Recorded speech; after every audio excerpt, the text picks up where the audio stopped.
Coniston Public School is a school of about 235 students. We've got 23 cultural groups represented in our school. We're quite a diverse socio-demographic. That being said, our NAPLAN data shows that literacy is an issue, and our approach over the last few years has been to streamline how we teach in our classrooms, to get consistent methodologies and being explicit and targeted about how we go about our teaching.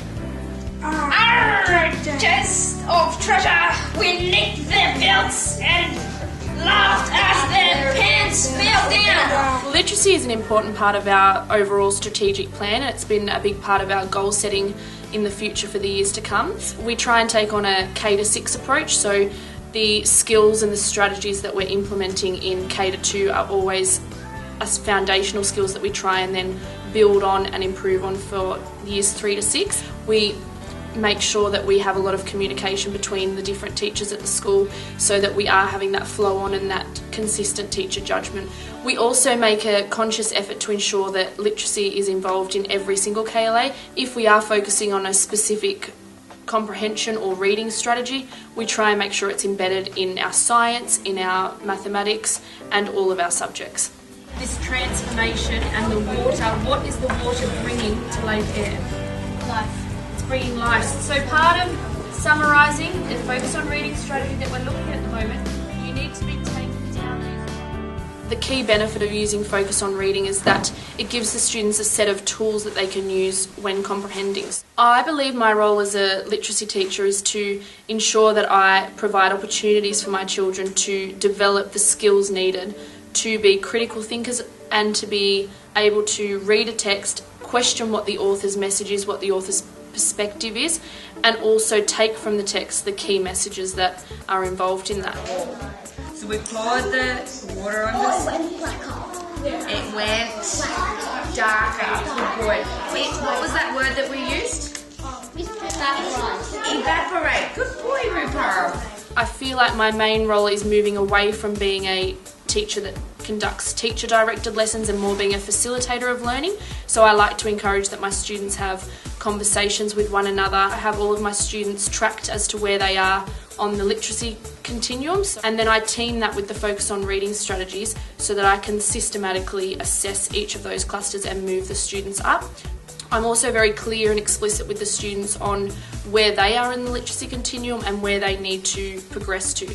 So I'll often sit down with the literacy continuum and break down the language and explain to the children where they need to move to so that they're also aware of their own learning goals. I try and always communicate, particularly with the teacher that I team teach with. We look at different texts that we're using. We try and ensure that we have a variety of texts and a variety of strategies with the same goal in mind. The librarian is also a key part of my literacy planning because she has such a great knowledge on the new Australian curriculum and also good quality texts that lend themselves to the different Super 6 strategies. The focus really has predominantly been around reading, and we've seen our results improve. We've had professional learning in regards to different areas of the school. This is my 3rd year doing reading recovery at Coniston Primary School.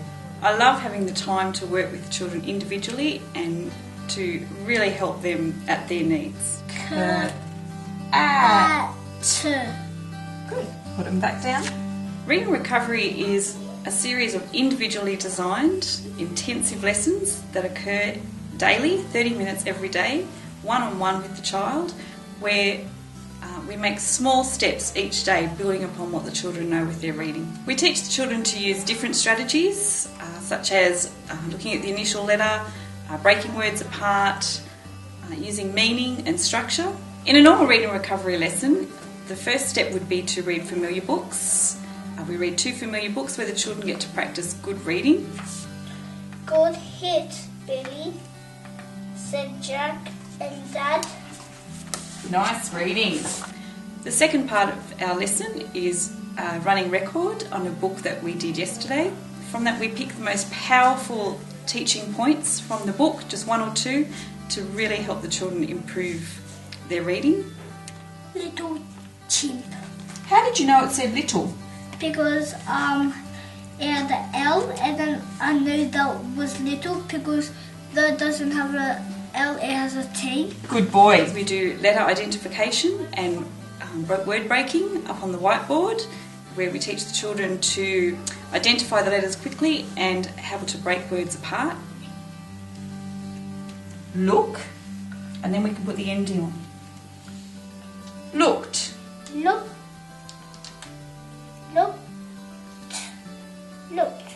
Well done. The next step is writing, where we have a conversation with the children and then they write their sentence, and we again teach the children strategies to break words apart, say the words slowly and reread their sentence. Say boomerangs.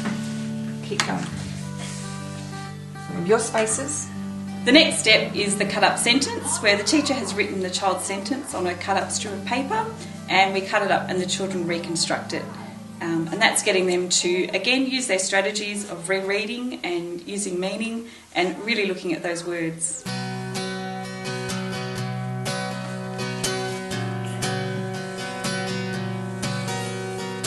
Boomerangs are fun to play with. Well done. The last step is our new book, and the teacher orientates the child to the new book, shows them any difficult words, we practice breaking words apart, and then the child reads the book with some help from the teacher. The success that I've seen since doing Read and Recovery is accelerating the child's learning to be able to go back into their classroom and complete the classwork along with their peers. Read and Recovery is a worthwhile teaching program at Coniston Public School that allows for the best learning outcomes for all our Year 1 students.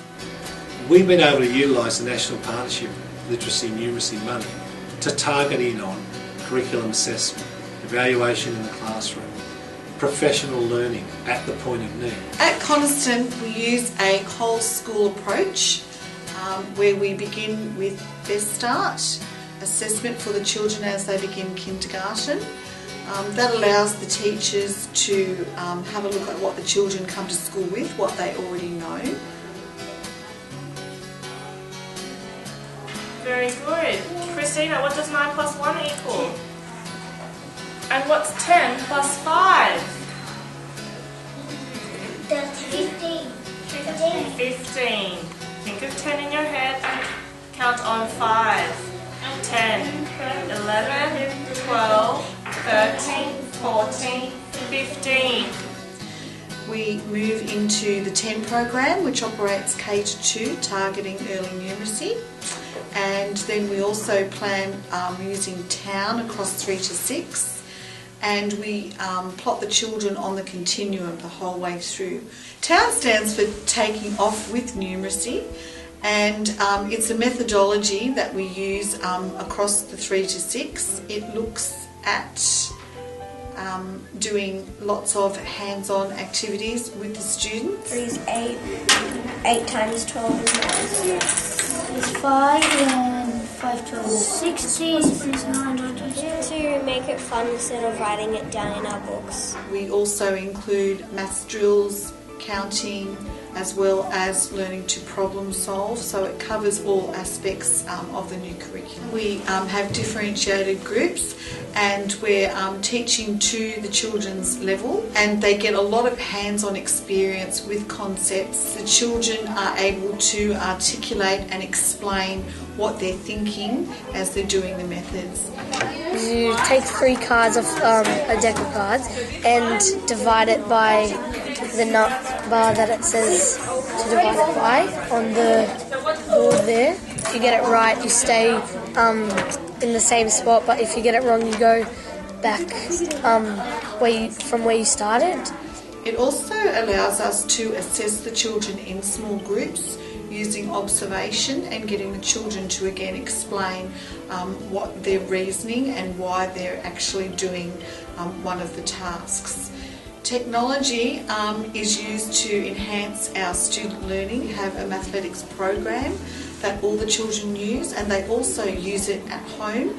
And so there's a really strong parent and community link with the school. We have a lot of iPads that we use in the classroom, and there are lots of different apps on there that the children will use. The change that I think it's made to my teaching in the classroom is to keep the teacher talk down, and there's lots of time for students to have conversations with what they're doing as well.